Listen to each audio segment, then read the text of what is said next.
The final big trade that has gone down, a last-second Woj bomb went at the buzzer. They needed to get it done by midnight. He tweeted at like 11:59. Celtics acquired Kristaps Porzingis, number 23 from this year, 2024 first-round pick.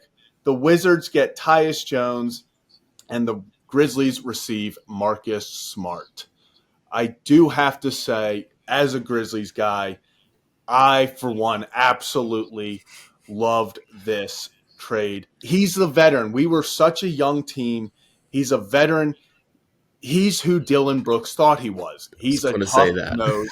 Yes, he's a tough-nosed player who can come in, be a great – he's going to be he's the starting point guard for the first 25 games. We know that. Yep.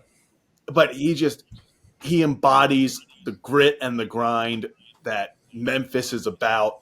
And I think it was just a brilliant pickup for us.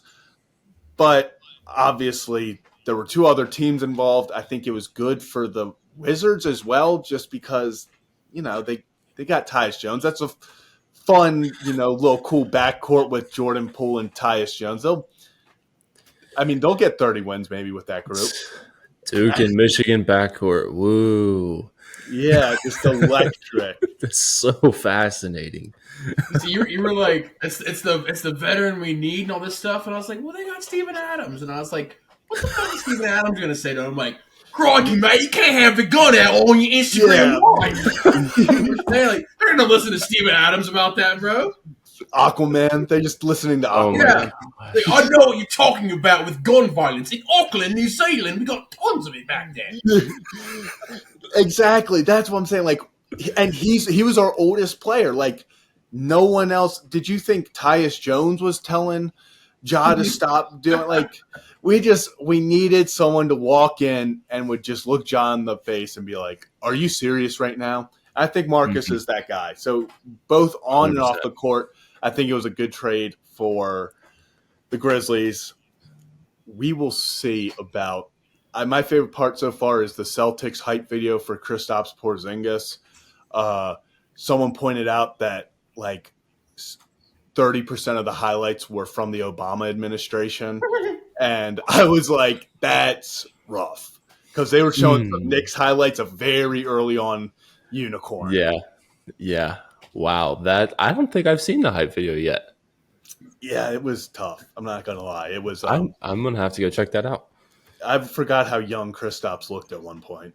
Yeah. My initial reaction to this trade is I got to give props to Brad Stevens. I mean, to be able to pull Kristaps Porzingis and 2 first-round picks, basically all just for Marcus Smart. Yeah. That's some GOAT level stuff. Like that, how can you even do that when the team in this trade that should be getting the first-round picks are the Wizards? And I think in total they got 2 for basically Chris Paul, Bradley Beal, and Porzingis. And somehow Rudy Gobert drew 5 first-round picks. That's beyond me. But it's a great trade for the Celtics, 100%. They got a big that can help stretch the floor consistently. He had a great year last year. As long as he can stay healthy, I think the Celtics will be back in the position they were and can get back to the finals. Love it for Memphis, like you were saying, Zach. He just embodies that grit and grind mentality that's in Memphis.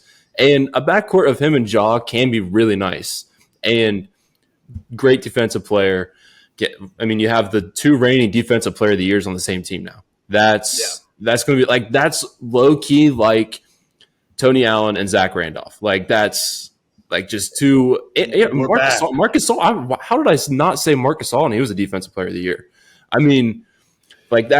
This is going to be a fun team when they're all back together. And he's great in pick and roll action. Can get Jaren Jackson the ball where he's either diving to the hoop or spotting up, stretching the floor, shooting a 3. I think good things are coming for Memphis with this deal. Yeah, I think it was a big deal also just pointed towards the playoffs, because in the playoffs, you kind of want someone who's been there, who's gone to the Eastern Conference Finals, who's been in these big positions. Exactly. And we didn't necessarily have that. And so now you get a guy who can come in, slow down tempo if needed. Like you said, he's just always going to be around the ball. Just no matter what, if you need someone to dive for the ball, he's going to go do it. He and Jaren Jackson, like, defense in those big situations is massive, and I think that now you have one in the front court and back court, so you can pretty much match up anyone there. Yep. That's going to be big for them. All that, and then Jokic is still just going to hit the most unathletic 40-piece on us of all time. He's going to score 10 points by shooting like this one. Yeah. Falling cash money down. Yeah. Yep. Oh my gosh. Hayden, what were your do you have any thoughts on just that trade? Well, my main thing with Kristaps is like, it's kind of like you said, a lot of it's hype from the Obama administration. Like, what the fuck happened to Kristaps? Like, I remember when he first started, bro. Like, people were pissed they drafted him, and then people were happy because he was so good. And then it's just like you said, the only time you really hear about him is when he's just a part of these trades. Like, you hear about him going back and forth. You never hear about him having like a career night or anything. It's almost like Kristaps was super hyped for a minute, and then they realized there's a kid on the Bucks who is taller, better, and can do everything else he can do except maybe shoot threes as well.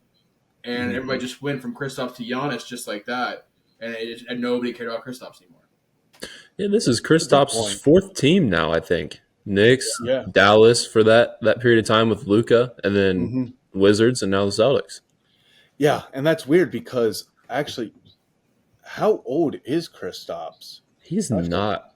I don't know. I don't think he's 30 yet. Yeah, that's what he can't be.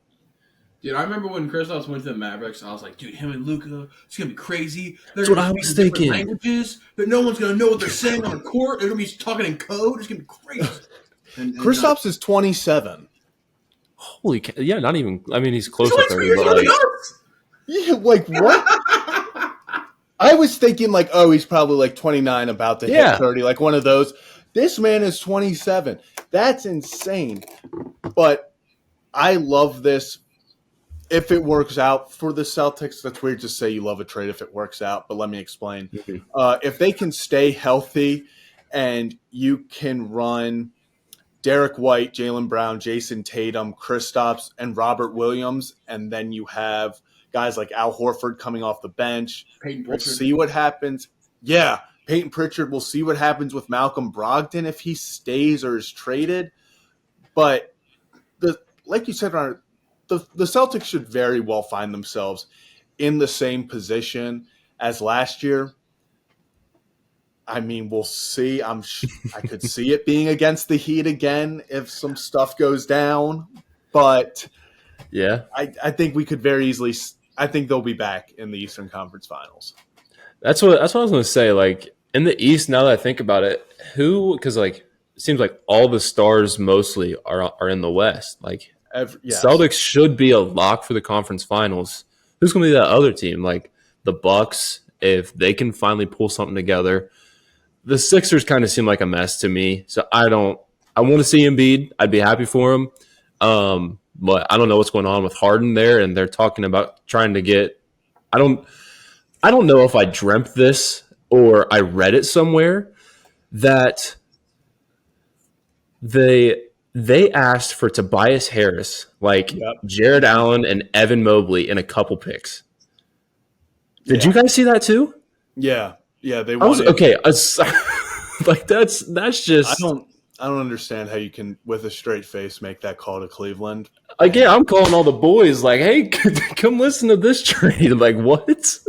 It just makes no sense. Not at all for Cleveland. At all. Yeah, no. What's funny is I feel like the Cleveland of, like, 2005 or 6 would have been like, oh, yeah, it's a great deal. Let's send them on over. You know what I'm saying? But now they're like, oh, buddy, no. Yeah. That's not they're fine. If they had LeBron back in the day, they would have been like, yeah, we just want role players. We actually don't want these young stars. We just want to give LeBron role players. Yeah,